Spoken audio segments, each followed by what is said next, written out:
দশম শ্রেণী যারা ছাত্রছাত্রী রয়েছে তোমাদের ভূগোল থেকে একটি প্রশ্নের উত্তর দেব।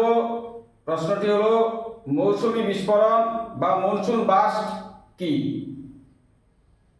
সাধারণত ভারতবর্ষে গ্রীষ্মকালের শেষ দিকে হঠাৎ করে প্রবল বা প্রচুর পরিমাণে মুষলধারে বৃষ্টি হয়, একেই বলা হয় কি? এই মৌসুমী বায়ুর প্রভাবে সাধারণত প্রবল বা মুষলধারে বৃষ্টি হয়, একে বলা হয় মৌসুমী বিস্ফোরণ বা মনসুন বাস্ট। এটি সাধারণত উত্তর পশ্চিম ভারতে গভীর নিম্নচাপ সৃষ্টির কারণে এই বৃষ্টিপাত প্রবলভাবে বৃষ্টিপাত ঘটে থাকে। এটি বঙ্গোপসাগর ও আরব সাগর থেকে জলীয় বাষ্পবাহী